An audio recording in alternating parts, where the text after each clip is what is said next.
Hi guys, my name is Chandrasekhar Barula and these are sessions for information system audit. और हम पढ़ रहे थे इंफॉर्मेशन सिक्योरिटी पॉलिसी, यानी कि इंफॉर्मेशन सिक्योरिटी की पॉलिसी।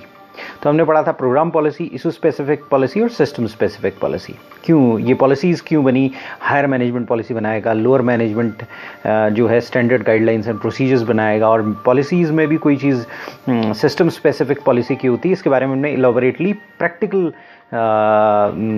चीज़ें समझाने की कोशिश की थी, क्योंकि पॉलिसी है तो कौन बनाएगा? हायर मैनेजमेंट बनाएगा। कई बार क्या होता है कि हायर मैनेजमेंट को हायर चीज़ें बनानी पड़ती हैं, हायर चीज़ ही देखेगा वो, और स्ट्रेटेजिक डिसीजंस ही देखेगा। हायर चीज़ मतलब स्ट्रेटेजिक डिसीजंस ही देगा, यानी कि बेसिकली उसे पॉलिसी प्रोग्राम्स ही बनानी चाहिए। लेकिन कई बार उसे इशू स्पेसिफिक पॉलिसीज़ भी बनानी पड़ती हैं, सिस्टम स्पेसिफिक पॉलिसीज़ भी बनानी पड़ती है, और यहाँ पर कन्फ्यूजन क्रिएट हो जाता है। कन्फ्यूजन इसलिए क्रिएट होता है क्योंकि भाई सिस्टम स्पेसिफिक पॉलिसी, एक सिस्टम के स्पेसिफिक आप क्यों पॉलिसी बनाओगे? आप हायर मैनेजमेंट है, ये लोअर मैनेजमेंट पर काम करो। तो मैंने बताया था कि ह्यूमन बीइंग जो है वो 100% नॉलेजेबल नहीं होता, वो 100% रैशनल नहीं होता है, ये उसकी लिमिटेशंस हैं। इसीलिए कई बार क्या होता है कि पॉलिसी जो है हायर वाला आदमी वो लोअर तक टच करने की कोशिश करता है, क्योंकि और लेवल्स किस लिए बनाने पड़ते हैं? लेवल्स इसलिए बनाने पड़ते हैं कि ह्यूमन बीइंग हाईली कैपेबल नहीं होता है।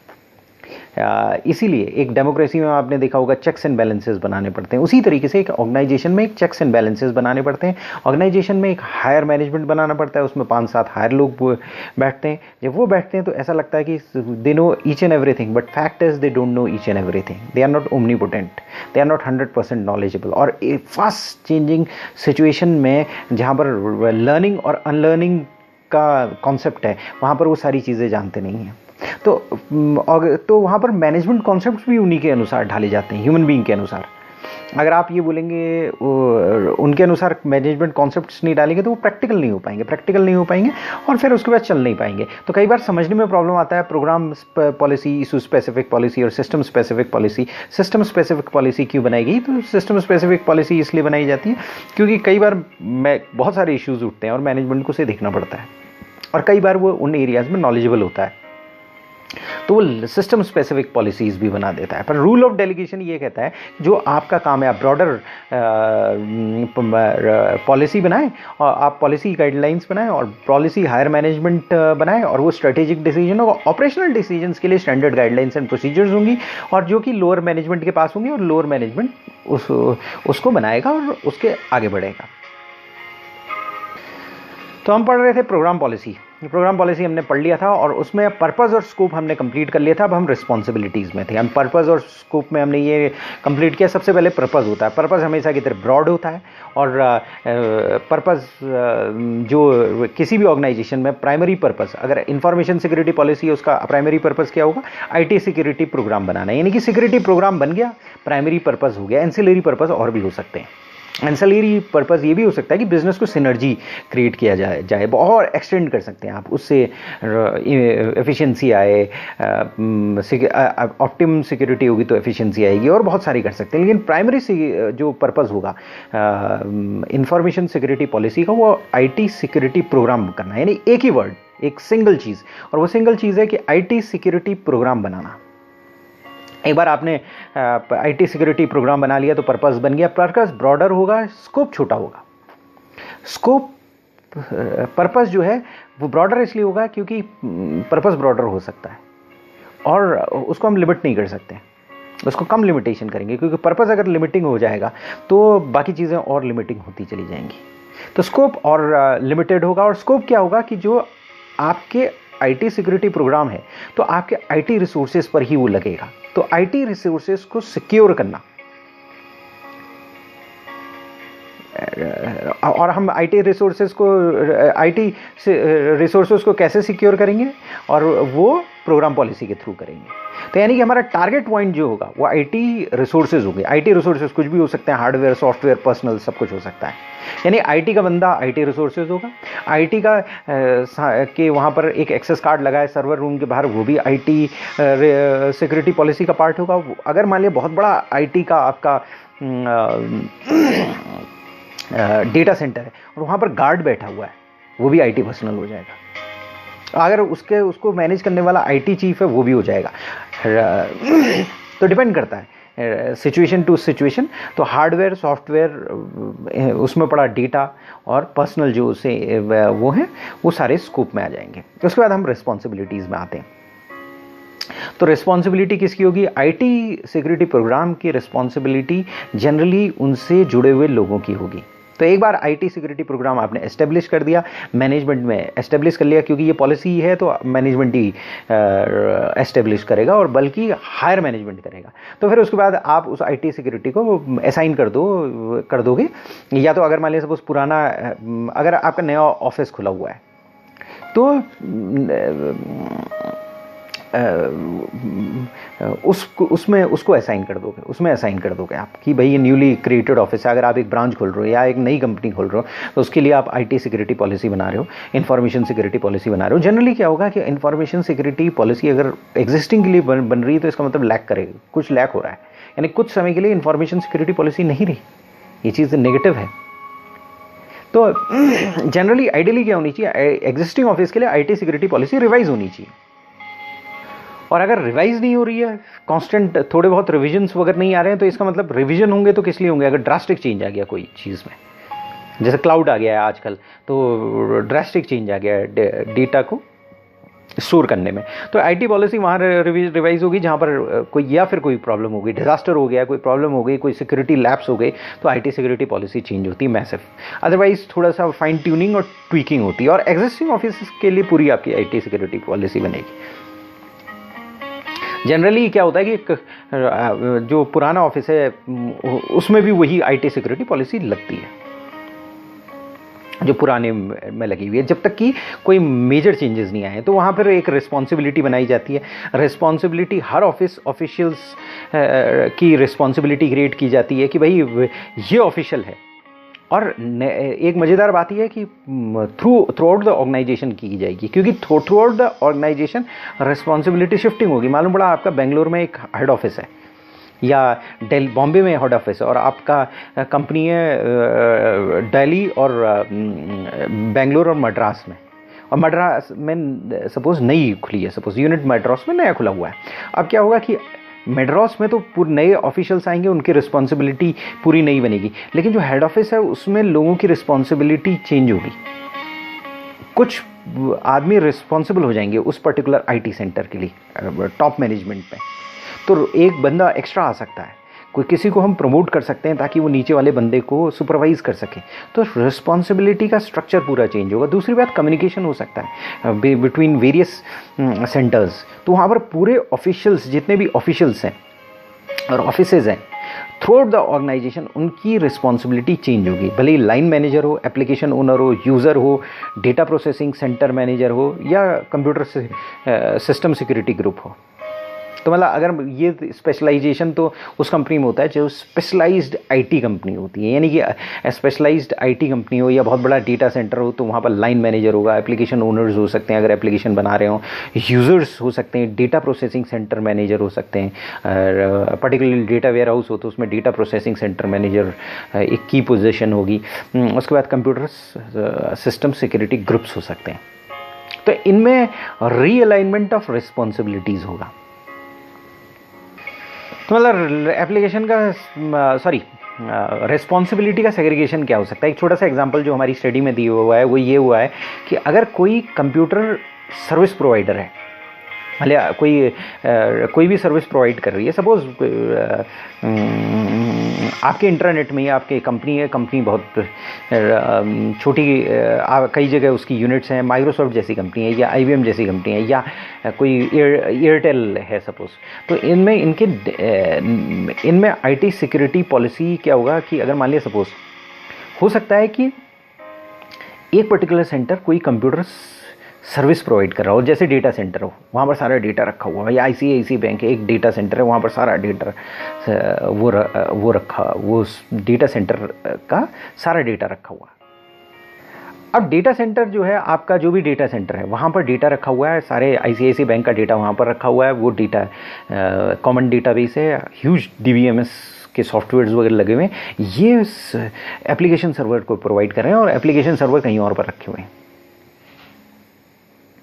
तो इन दोनों की रिस्पॉन्सिबिलिटी में सेग्रीगेशन होगा। एप्लीकेशन सर्वर की रिस्पॉन्सिबिलिटी, एप्लीकेशन सर्वर मैनेजर्स की रिस्पॉन्सिबिलिटी में डिफरेंट होगी।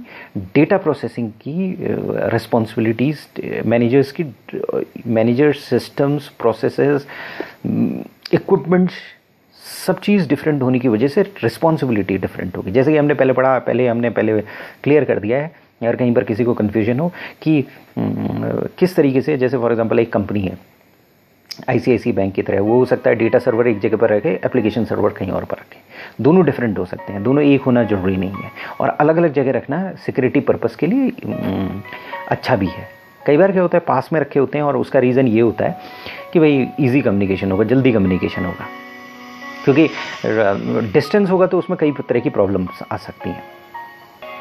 या एक और चीज़ हो सकती है, अगर क्लासिफिकेशन करना है रिस्पॉन्सिबिलिटी का, तो एक तरीके से और क्लासिफिकेशन हो सकता है, वो हमारी स्टडी में एग्जांपल दिया है।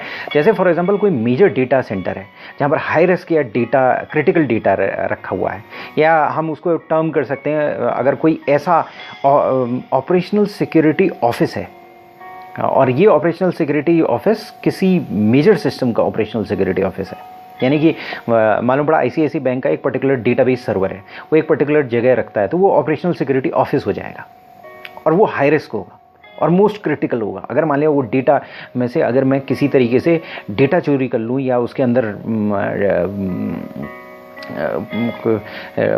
मेरी रीच हो जाए, तो ICICI बैंक मिनटों में ख़त्म हो जाएगा। तो वो ऑपरेशनल सिक्योरिटी ऑफिस बहुत ही क्रिटिकल है, बहुत ही हाई रिस्क है, तो वहाँ रिस्पॉन्सिबिलिटी एनहेंस होंगी, वहाँ की रिस्पॉन्सिबिलिटी रीअलाइन होंगी, और उनकी अलग टाइप की रिस्पॉन्सिबिलिटीज़ होंगी। और उन रिस्पॉन्सिबिलिटीज़ इस बेसिस में भी जो होता है, हमारी रिस्पॉन्सिबिलिटी सेग्रीगेट की जाती है। और एक चीज़ और बहुत इंपॉर्टेंट है, स्पेसिफिक रिस्पॉन्सिबिलिटी देना बहुत ज़रूरी है, क्योंकि कई बार क्या होता है कि स्टेटमेंट दिया जाता है कि computer security is everyone's responsibility. जैसे आज की डेट में क्या कहते हैं, मोदी जी का नारा है कि भाई सबको सफाई रखनी चाहिए। तो जब सबकी रिस्पॉन्सिबिलिटी है तो किसी की रिस्पॉन्सिबिलिटी नहीं होती। आपको रिस्पॉन्सिबिलिटी रखनी पड़ेगी। अगर सबकी रिस्पॉन्सिबिलिटी है तो उसके ऊपर पुलिस बैठानी पड़ेगी, और उससे कहना पड़ेगा कि जैसे ही कोई प्रॉब्लम हो फाइन कर दो। अगर जगह जगह TV कैमरास लगाने पड़ेंगे कि भाई डेटा सेंटर में बैठे हैं, वहाँ पर सारी चीज़ें हों, सारी चीज़ें देखी जा रही हों, और जैसी कोई प्रॉब्लम हो सीधे आप फाइन करो। तो फाइन करने की रिस्पॉन्सिबिलिटी क्रिएट करनी पड़ेगी। तो ये अगर आप कह रहे हो कि आप एक वेग स्टेटमेंट दे रहे हो और कह रहे हो computer security is everybody responsibility, इसका मतलब किसी की स्पेसिफिक रिस्पॉन्सिबिलिटी नहीं है, और जहाँ पर डिजास्टर होगा तो सब एक दूसरे पर ब्लेम गेम डालना चालू करेंगे। वो मेरे को पता ही नहीं, मेरी स्पेसिफिक रिस्पॉन्सिबिलिटी आप मुझे बताओ। जब आप मुझे स्पेसिफिक रिस्पॉन्सिबिलिटी बताओगे तो तब क्या है, मैं स्पेसिफिकली काम करूँगा। अगर आप स्पेसिफिक रिस्पॉन्सिबिलिटी नहीं बताओगे तो फिर मैं ब्लेम गेम करूंगा, दूसरे पर चीज़ें डालूंगा, मेरे पर कोई चीज़ आएगी, मेरे को अपनी नौकरी बचानी है, दूसरे आदमी को नौकरी बचानी है। अगर मेरी गलती भी हो तो मैं कहूँगा मुझे क्या पता, मेरे सुपरवाइज़र ने मुझे बताया नहीं था, मेरे को तो 4 तरह के काम दिए थे, इतना टाइम ही नहीं था मेरे पास, something like this. Specific responsibility आदमी का एरिया, वर्क एरिया डिफाइन करती है, उससे स्पेसिफिकली रिस्क एरिया, जहाँ हाई रिस्क एरिया वहाँ पर स्पेसिफिक रिस्पॉन्सिबिलिटी होना बहुत ज़रूरी है, क्योंकि अगर कहीं पर कोई प्रॉब्लम आई तो बहुत ज़्यादा लॉसेस होते हैं, तो वहाँ स्पेसिफिक रिस्पॉन्सिबिलिटी होनी बहुत ज़रूरी है, और स्पेसिफिक पेनल्टीज़ भी होनी बहुत ज़रूरी है। कहने का मतलब यह है कि अगर स्टैंडर्ड स्टेटमेंट से बोला जाए तो प्रोग्राम लेवल में रिस्पॉन्सिबिलिटी स्पेसिफिकली असाइन होनी चाहिए, और किसको होनी चाहिए, सारे ऑर्गेनाइजेशनल एलिमेंट्स या ऑफिशियल्स को। ऑर्गेनाइजेशनल एलिमेंट्स कुछ भी हो सकते हैं। अगर मान लीजिए सपोज आपका एक सॉफ्टवेयर ऑर्गेनाइजेशनल एलिमेंट हो सकता है, एक बंदा ऑर्गेनाइजेशनल एलिमेंट हो सकता है, एक सर्वर ऑर्गेनाइजेशनल एलिमेंट हो सकता है। अगर एक पर्टिकुलर सर्वर है और वो कई तरह के काम कर सकता है तो एक पर्टिकुलर सर्वर में ऑब्वियसली वो होता ही है IT में कि एक पर्टिकुलर रिस्पॉन्सिबिलिटी, एक पर्टिकुलर चीज़ें असाइन करनी पड़ेंगी, उसे वेग नहीं रखना पड़ेगा। या आप जब सर्वर सॉफ्टवेयर इसमें ये सारी चीज़ें क्लियर कट होती हैं, इसके बिना सॉफ्टवेयर या डेटा सेंटर काम ही नहीं कर सकता है। लेकिन जितने भी एलिमेंट्स हैं, जितने भी ऑफिशियल्स हैं, सबको क्योंकि हम मेन एम क्या होता है, रिस्पॉन्सिबिलिटी जो हमारा कंप्यूटर सिक्योरिटी पॉलिसी का जो मेन एम है वो ये है कि आईटी सिक्योरिटी पॉलिसी को इम्प्लीमेंट करना। तो जो कंप्यूटर या आईटी सिक्योरिटी पॉलिसी है उसको इम्प्लीमेंट करना और उसकी कंटिन्यूटी रखना, इसके लिए रिस्पॉन्सिबिलिटी स्पेसिफिकली असाइन होनी चाहिए। दो चीज़ों के लिए, पहले तो इम्प्लीमेंट करना, फिर कंटिन्यूटी रखना। एक सेकंड भी सिक्योरिटी इंपेयर नहीं होनी चाहिए। एक सेकंड भी सिक्योरिटी इंपेयर हुई, एक सेकंड भी तो सब कुछ गड़बड़ हो गया। कुछ सेकंड्स में मैं डेटा चुरा सकता हूँ। जैसे आप मूवीज़ में देखते हैं कि जो विलन है वो एक सेकंड में कंप्यूटर उसमें जाता है, सिस्टम में जाता है और वहाँ से डेटा निकाल के चले आता है। तो continuity, the word is continuity बहुत इंपॉर्टेंट है। तो इम्प्लीमेंटेशन तो इंपॉर्टेंट है, स्टार्टिंग में आप इम्प्लीमेंट करेंगे, उसके बाद उसकी कंटिन्यूटी रखना बहुत इंपॉर्टेंट है। अगर कंटिन्यूटी नहीं रखेंगे तो प्रॉब्लम में आ जाएंगे। तो सबसे पहले आप पर्पस डिफाइन करेंगे, उसके बाद उसका स्कोप डिफाइन करेंगे। स्कोप कहाँ पर होगा? स्कोप ऑब्वियसली जो आईटी रिसोर्सेज हैं उसके चारों तरफ स्कोप होगा। फिर आप रिस्पॉन्सिबिलिटी में बांट देंगे। और रिस्पॉन्सिबिलिटी जो है, जो रिस्पॉन्सिबिलिटी बटेगी वो इस सारे स्पेसिफिक होनी चाहिए। ऑर्गेनाइजेशनल एलिमेंट्स और ऑफिशियल को स्पेसिफिक रिस्पॉन्सिबिलिटी बटनी चाहिए। और स्पेसिफिक रिस्पॉन्सिबिलिटी किसके लिए होनी चाहिए?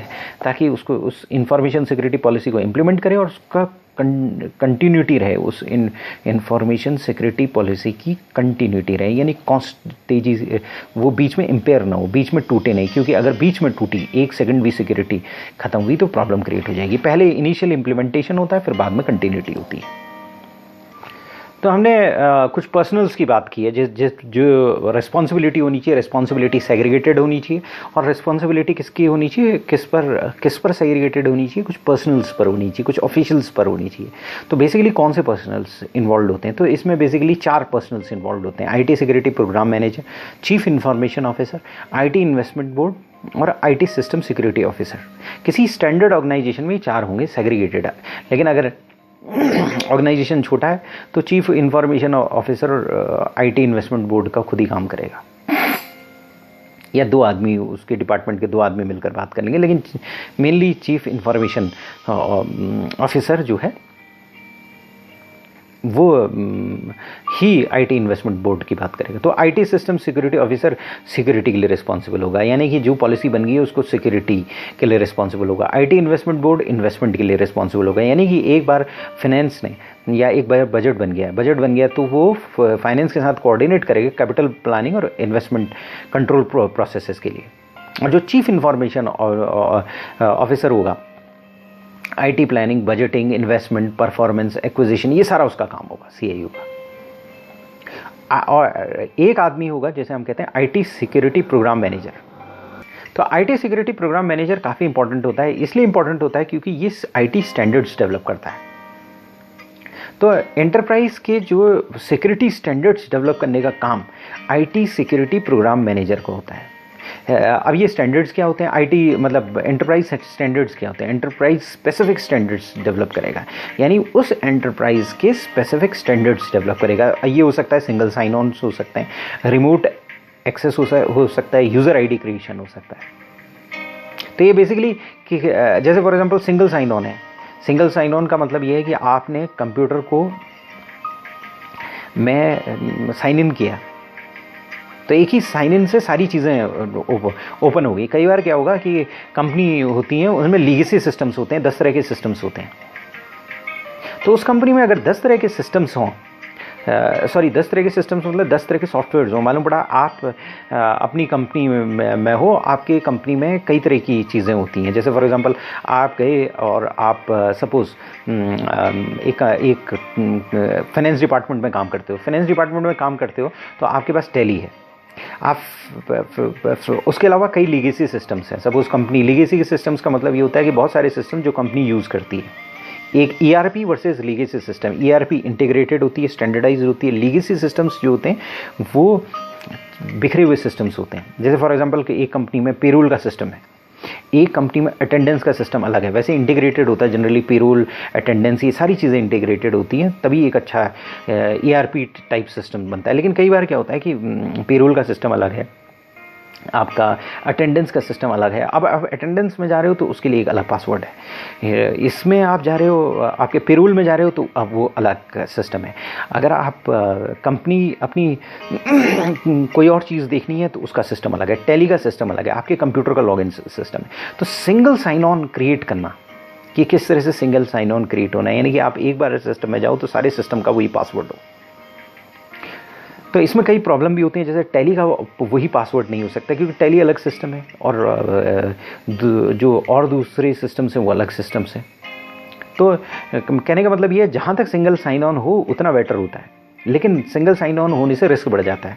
आप जैसे फॉर एग्जांपल कई कंपनीज़ हैं, जेनपैक्ट है, इसमें काम करेंगे तो उसमें क्या होगा कि जब मैं जेनपैक्ट में काम किया करता था तो उसमें मैं एक पर्टिकुलर प्रोसेस में काम करता था। उस पर्टिकुलर प्रोसेस में क्या होता था कि 15 अलग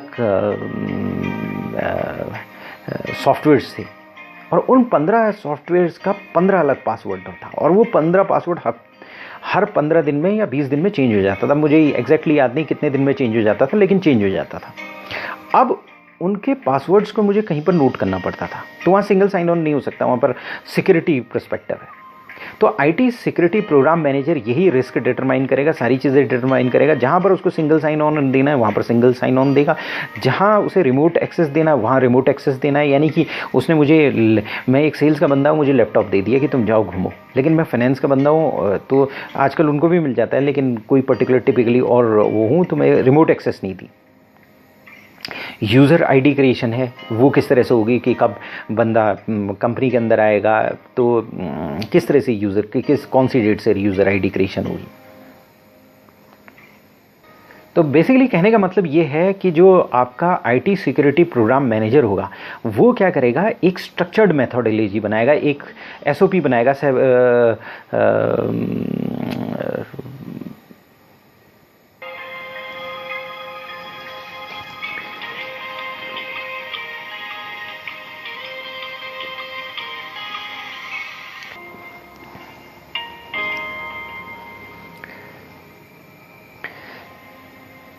इसके बाद आता है chief information officer. Chief information officer किस चीज़ के लिए रिस्पॉन्सिबल है? ये रिस्पॉन्सिबल है IT के प्लानिंग के लिए, बजट के लिए, इन्वेस्टमेंट के लिए, परफॉर्मेंस के लिए, एक्विजिशन के लिए।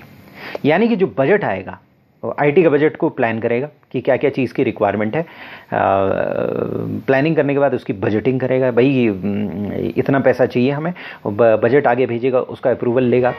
उसके बाद जब अप्रूवल आएगा तो उस पैसे को इन्वेस्ट करेगा, उसको अप्रूवल आ जाएगी, फंडिंग की अप्रूवल आ जाएगी तो इन्वेस्टमेंट करेगा, फिर उसको वही एक्वायर करेगा, मतलब बेसिकली इन्वेस्टमेंट, एक्विजिशन, ये सारे काम करता है। तो CIO जो चीफ इंफॉर्मेशन ऑफिसर है वो एडवाइस प्रोवाइड करेगा और सीनियर ऑर्गेनाइजेशनल पर्सनल को हेल्प करेगा कि सबसे अच्छे ऑप्टिमम प्रोडक्ट खरीद सकें, IT के ऑप्टिमम प्रोडक्ट खरीद सकें। यानी कि एफिशिएंसी के लिए वो रिस्पॉन्सिबल है परचेज़ की, इफेक्टिव सिक्योरिटी के लिए वो रिस्पॉन्सिबल है। तो IT सिक्योरिटी का जो आर्किटेक्चर है वो चलते रहना चाहिए, वो जो उसका जो वो बेसिकली वो एक आर्किटेक्ट है, मतलब एक तो बन गया कि भाई ऐसा है कि हमें बुर्ज दुबई बनाना है, लेकिन कैसे बनाना है, क्या चीज़ें होनी चाहिए, क्या पैसा आना चाहिए, कहाँ से आना चाहिए, वो जो कंपनी उसमें लगी हुई है,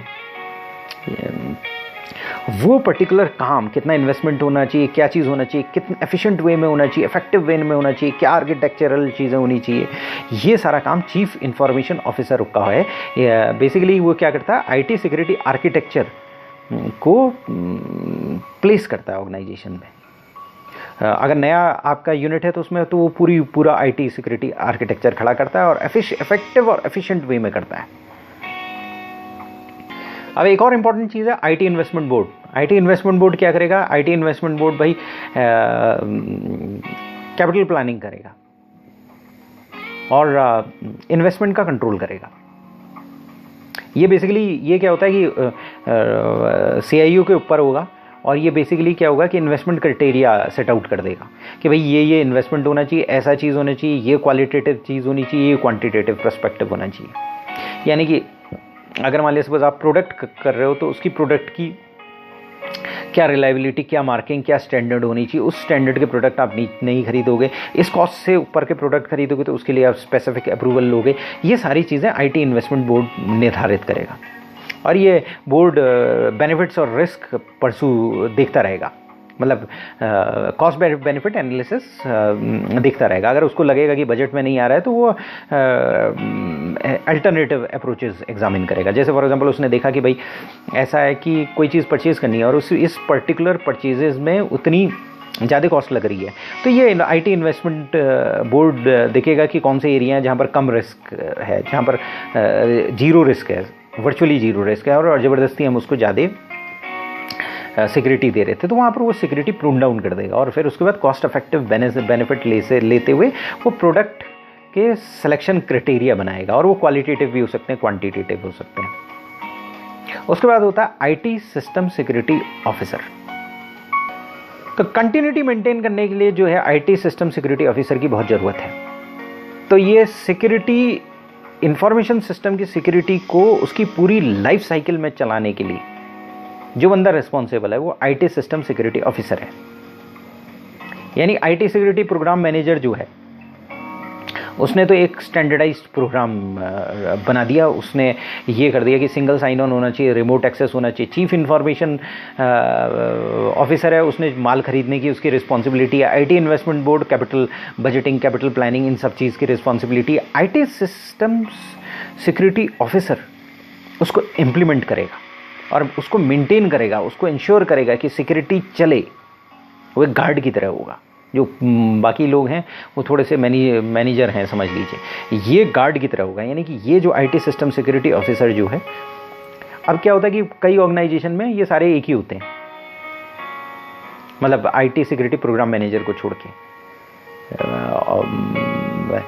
चीफ इंफॉर्मेशन ऑफिसर और आईटी इन्वेस्टमेंट बोर्ड तो एक ही होगा जनरली, या हायर मैनेजमेंट को आईटी इन्वेस्टमेंट बोर्ड दे दिया जाता है छोटे ऑर्गेनाइजेशन में।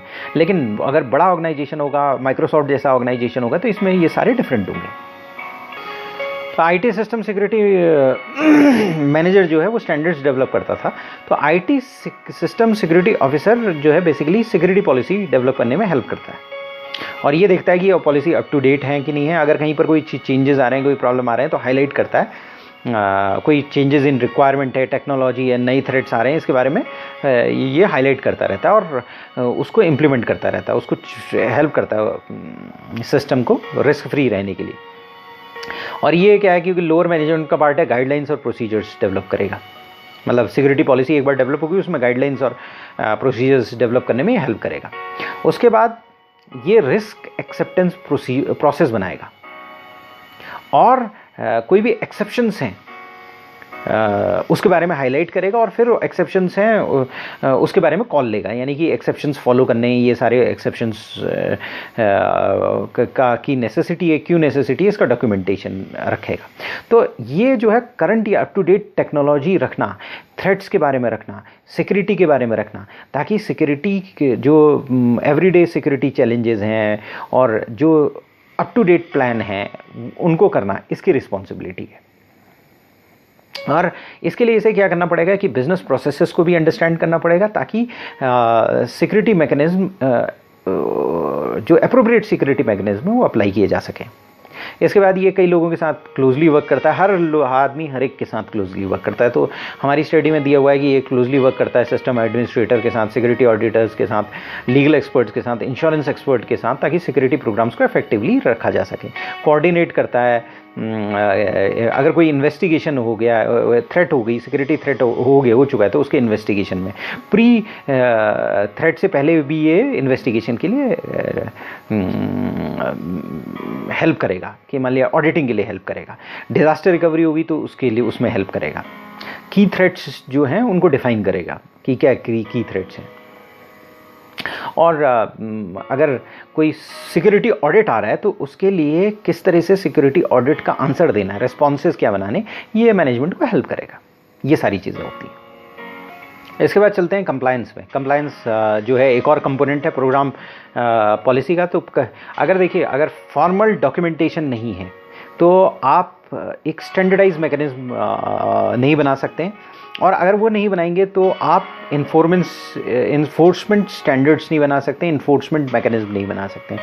तो एक प्रोग्राम लेवल पॉलिसी होना बहुत ज़रूरी है। एक बार आपकी प्रोग्राम लेवल पॉलिसी बन गई तो वो आपका बेसिस हो जाएगा इन्फोर्समेंट का, यानी कि आप ये फिर उसके बाद क्या है कि पेनल्टीज़ लगा सकते हैं, डिसिप्लिनरी एक्शन कर सकते हैं, और अगर फेलियर टू कंप्लाई है तो उसमें उसको जॉब से भी निकाल सकते हैं। तो डिसिप्लिन जो है बहुत इंपॉर्टेंट है, सेग्रीगेशन ऑफ रिस्पॉन्सिबिलिटी बहुत इंपॉर्टेंट है। ये सारी चीज़ें कहाँ से आएंगी? ये सारी चीज़ एक ही चीज़ से आएगी, प्रोग्राम पॉलिसी से आएगी। तो आपके डिसिप्लिन भी उस टाइप का होगा जिस टाइप का रिस्क होगा, जिस टाइप का रिस्क होगा उस टाइप का सिक्योरिटी इन्फ्रैक्शन आपको देखना पड़ेगा कि कहाँ सिक्योरिटी वायलेट हुई है। तो discipline should be commensurate with level and types of security infarction. ये बहुत इंपॉर्टेंट चीज़ है कि मतलब ऐसा है कि कई जगह आपने सिक्योरिटी इतनी ज़्यादा लगाई कि उसकी ज़रूरत ही उतनी ज़्यादा नहीं थी, उसका कॉस्ट ही उतनी ज़्यादा नहीं थी, सिक्योरिटी ज़्यादा कॉस्टली हो गई तो प्रॉब्लम क्रिएट हो जाएगी। ये कॉस्ट बेनिफिट एनालिसिस का मामला है। तो प्रोग्राम पॉलिसी जो है कि दो टाइप के कंप्लायंस इशू को एड्रेस करेगी। तो पहला टाइप का कंप्लायंस इशू ये है कि भाई क्या पेनल्टीज होंगी, क्या डिसिप्लिनरी एक्शंस होंगे, और ये सारे डॉक्यूमेंट होने चाहिए, स्पेसिफिकली सबको पता होना चाहिए। तो एक चीज़ और है कि जो हमें ये भी कंसिडरेशन देखना पड़ेगा कि नॉन कन्फर्मेशन ऑफ पॉलिसी कई रीजन से हो सकते हैं। अनइंटेंशनल हो सकती है एम्प्लॉय से, इसे ये भी हो सकती है उसको नॉलेज नहीं है, ट्रेनिंग उसको नहीं मिली है, इनएडिक्वेट कम्युनिकेशन है, एक्सप्लेनेशन इनएडिक्वेट है। तो इसके लिए ये ज़रूरी है कि प्रोग्राम लेवल पॉलिसी जब बनती है तो उसमें ओरिएंटेशन, ट्रेनिंग और कंप्लायंस के बारे में भी होना चाहिए, और एक रियलिस्टिक टाइम फ्रेम में होना चाहिए। तो इसी बेसिस पर कंप्लायंस इशू बनाए जाएंगे। कंप्लायंस इशू सबसे पहले दो चीज़ें देखेगा। कंप्लायंस इशू जो है वो प्रोग्राम पॉलिसी पर बेस्ड होगा, और वो दो इशू देखेगा। सबसे पहले वही देखेगा कि भाई कितना इम्प्लीमेंटेशन हुआ है पॉलिसी का, कितनी अच्छी तरीके से पॉलिसी इम्प्लीमेंट हुई है, जो मैनेजमेंट की प्रायोरिटीज़ हैं वो मीट आउट हो रही कि नहीं हो रही हैं इन पॉलिसीज़ से। तो जनरली क्या होता है कि एक सेपरेट ऑफिस है, ओवरसाइट ऑफिस क्रिएट किया जाएगा, और उसको रिस्पॉन्सिबिलिटी मॉनिटर करने की रिस्पॉन्सिबिलिटी दी जाएगी कंप्लायंसेस को। उसको केवल ये कहा जाएगा कि भाई आपका काम है मॉनिटर करना, और बाकी कोई और आपका काम नहीं है। तो दूसरी चीज़ ये है कि वही पेनल्टी और डिसिप्लिनरी एक्शन आपको यूज़ करने पड़ेंगे। तो एक पर्टिकुलर चीज़ है कि security policy high level document है, स्पेसिफिक पेनल्टीज़ इसमें ज़रूरी नहीं है, यहाँ पर हो सकती हैं। तो वो एक उसमें क्या होगा कि एक स्पेशल एक दूसरा डॉक्यूमेंट बन सकता है, दूसरा कंप्लायंस स्ट्रक्चर बन सकता है जिसमें वायलेशंस होंगे, स्पेसिफिक डिसिप्लिनरी एक्शंस होंगे। ये सारी चीज़ के लिए एक सेपरेट डॉक्यूमेंटेशन बन सकता है। तो हमने पढ़ा प्रोग्राम पॉलिसी के बारे में। हमने ये पढ़ा कि प्रोग्राम पॉलिसी सबसे इंपॉर्टेंट पॉलिसी है, ये हायर मैनेजमेंट की पॉलिसी है, और कब बनती है? अगर मान लीजिए सपोज रीस्ट्रक्चर कर रहे हैं, या नया आप यूनिट खोल रहे हैं, या फिर आप कंपनी की रीस्ट्रक्चरिंग कर रहे हैं। और कई बार क्या है, पॉलिसी नहीं